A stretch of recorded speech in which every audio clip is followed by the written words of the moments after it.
Welcome back! Back. Wait.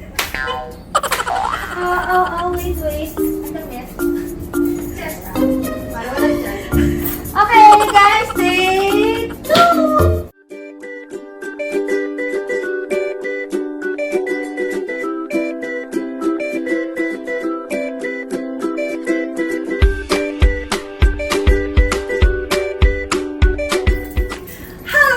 Welcome back! Today's video ay mag-unbox tayo ng 10 Chanel boxes. So, meron tayong small box dito and big boxes, guys. So, ready na ba kayo? Make sure na may katabing or may hawak-hawak kayong panyo dahil maglalaway na naman tayo sa ganda ng mga bubuksan natin today. So, Luxers, let's get started!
Luxers, nakita niyo yung first 3 boxes na inopen natin. Meron tayong 3 card holder na iba-iba ang style. So, first is this one. So, ito parang flap style siya look. And also in caviar leather, gold hardware. So, ganyan siya.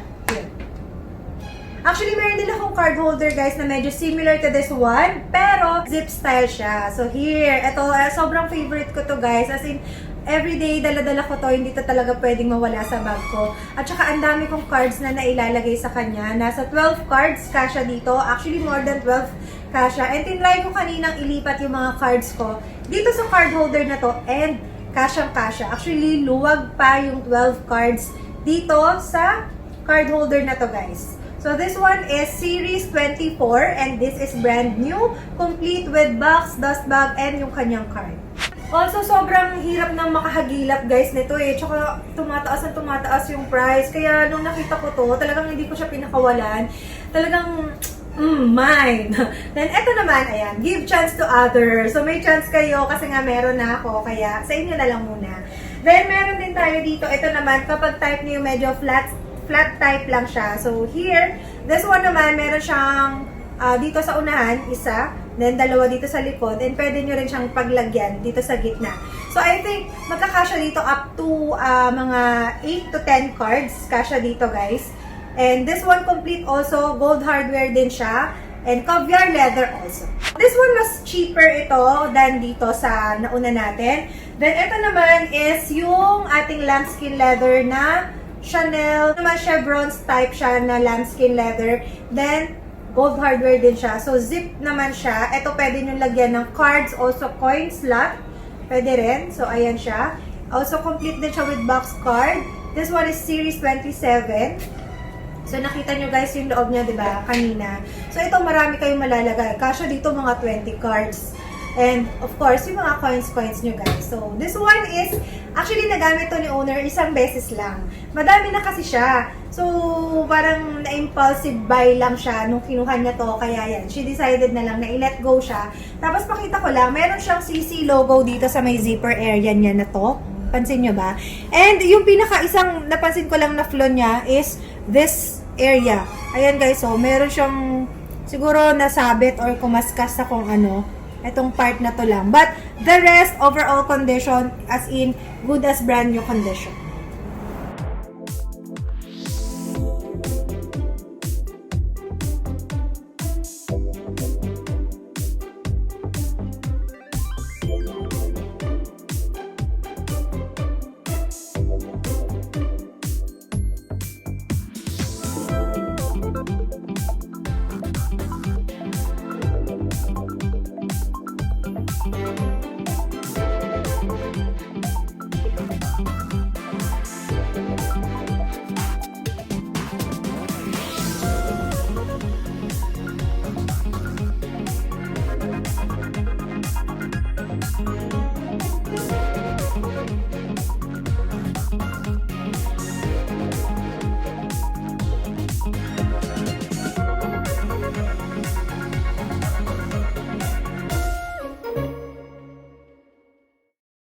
Luxers, next is this very nice bag. Grabe, ang ganda ng kulay niya, diba? Very colorful, nakaka-good vibes. It's a combination of red, yellow, and green, and also in silver hardware siya. This one is a limited edition Chanel perforated medium double flap bag, Series 11. Oh, memorize ko! Ganda niya, guys! Ganda! Kakaiba siya. It's a limited edition at ang condition, super bago. As in, good as brand new condition siya, guys. Wala pa siya mga anything scuffing sa kanyang corners. And also, yung loob malinis. As you can see naman kanina, may kasama siyang card and yung kanyang dust bag. And guys, ang SRP nitong bag na to is nasa 250,000 pesos. But you can grab this na lang at a super duper low price at 145,000 pesos. Saan ka pa? Grabe yung shucks. Para dun sa mga gusto ay medyo naiiba, ayaw mo na masyadong may katulad, this one is perfect. Tsaka ang ganda niya, magandang pandagdag sa inyong Chanel collection.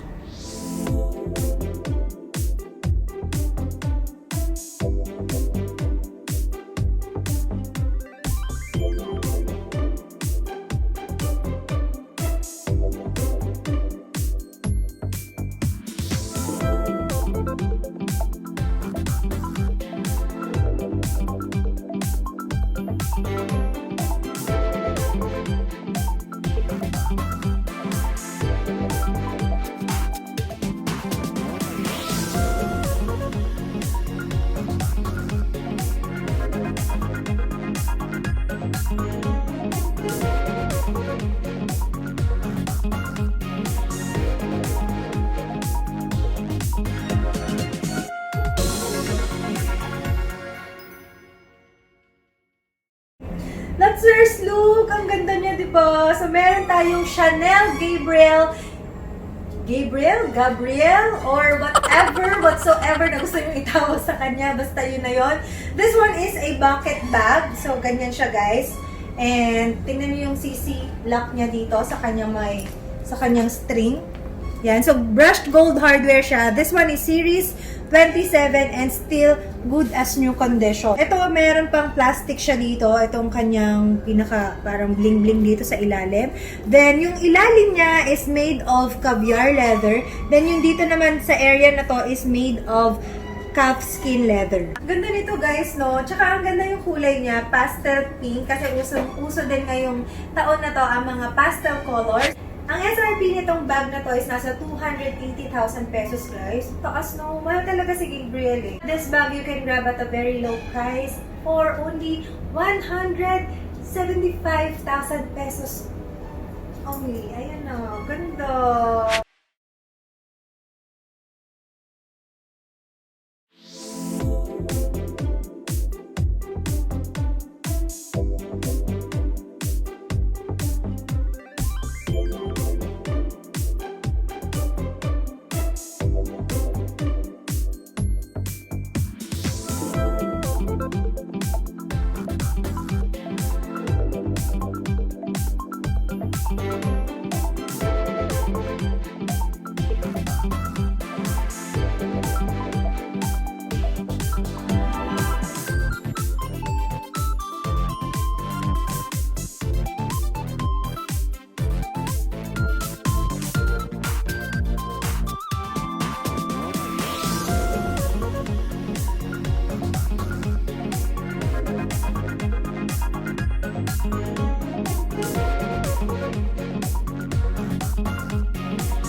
bubuksan natin, guys. So, next naman is this Chanel Medium Double Flap in metallic purple color. This one naman is series 24. So, comes complete also with buffs, dust bag, yung kanyang card, and in silver hardware siya. So, ito guys, kung mapapansin nyo, slightly used siya. Pero, look, may plastic pa yung hardware niya. As in, ginamit siya ni owner nang hindi tinatanggal yung plastic dito sa kanyang CC lock.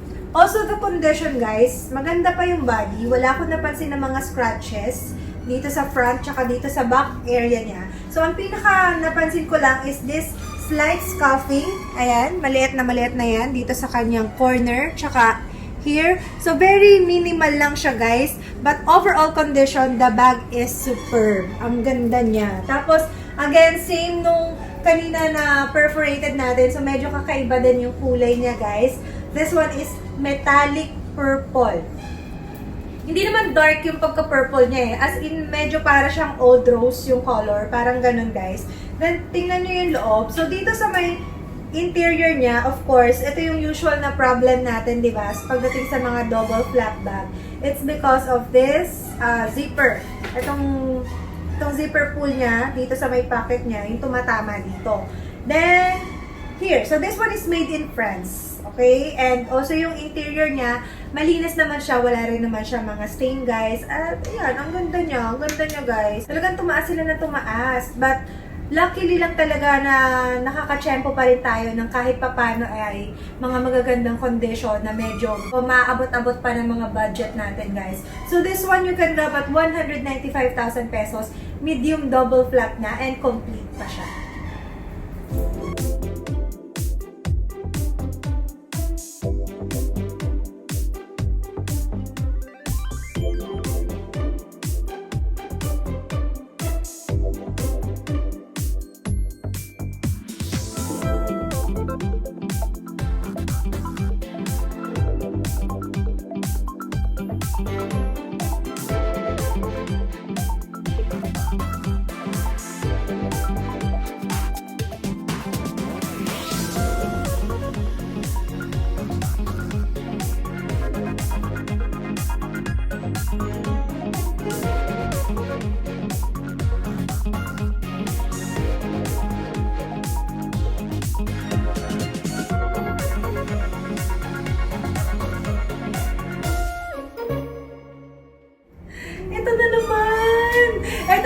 Luxers. This one is a Chanel chevron flap bag, silver hardware. This one is also series 24. Comes complete din siya. At yung condition, bagong-bago. Pati yung kulay. This one is color nude beige. Tapos, ano ba yung feeling na na parang nakakamayaman tong bag na to, guys. Tsaka sobrang elegante niya tingnan. Bagay na bagay siya sa mga executive na boss sa isang kumpanya na naglalakad sa hallway. Yung bag na to. Parang, wow, iba yung dating. Guys, yung condition niya is in good as new condition also. Wala naman din siya mga flaw, tsaka scuffings. Yung corners niya malinis, guys. And yung back part niya, meron siyang pocket din dito sa likod. Then yung interior niya, guys, ay okay din. So far, ayan, napakalinis din niya, guys. Then check natin yung kanya interior. This one is made in France. So meron konting mga signs of usage. Yan, may konting dirt inside, pero very minimal lang naman siya, guys.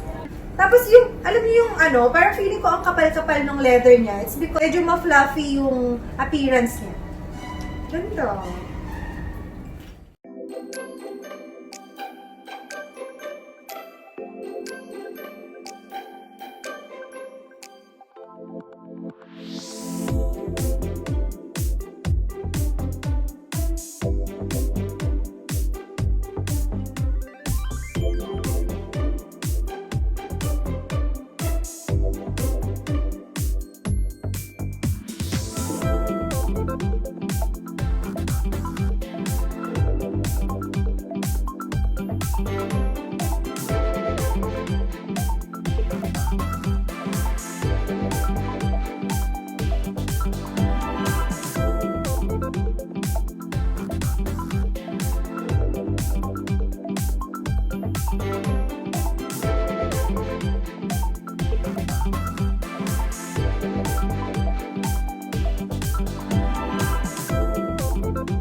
naiiyak silang dalawa, guys. Chanel double flap classic bag, both in caviar leather. So what we have is, this one is the small size, silver hardware. Then this one naman is a black medium double flap in gold hardware.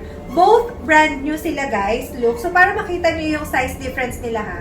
Yan. So ito yung small.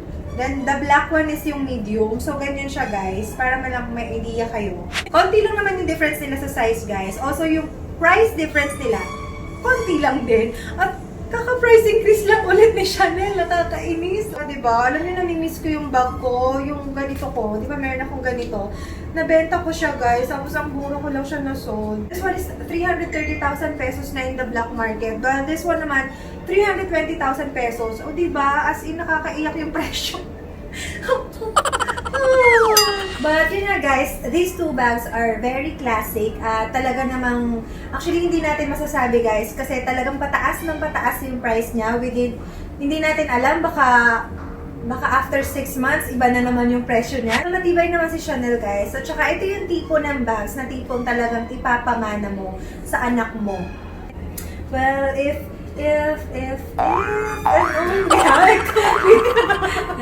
okay.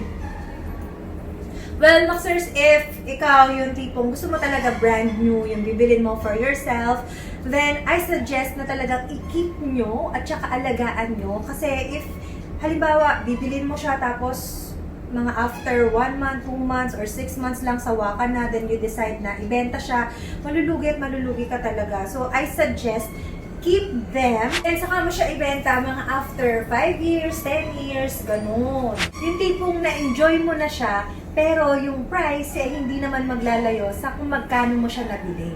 'Di ba? Kasi imagine after 10 years, magkano na kaya si Chanel double flap mga panahon na yun? 400,000? We didn't know.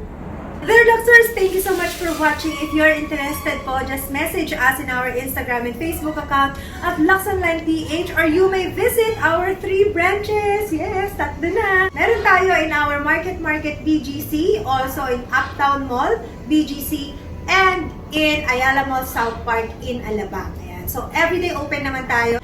And also, we ship worldwide. So, kung nasa malayong lugar ka, don't worry, we're just 1 message away. Okay guys, thank you so much. Until next time. Bye! Ay, abangan nyo yung mga shoes ni Miss Mariel Padilla. Malapit na. Pipick upin ko na sa kanila ulit. Yung, ang ilang batch na yon? 5th batch na. Excited ako guys kasi parang feeling ko may magkakasya na sa akin.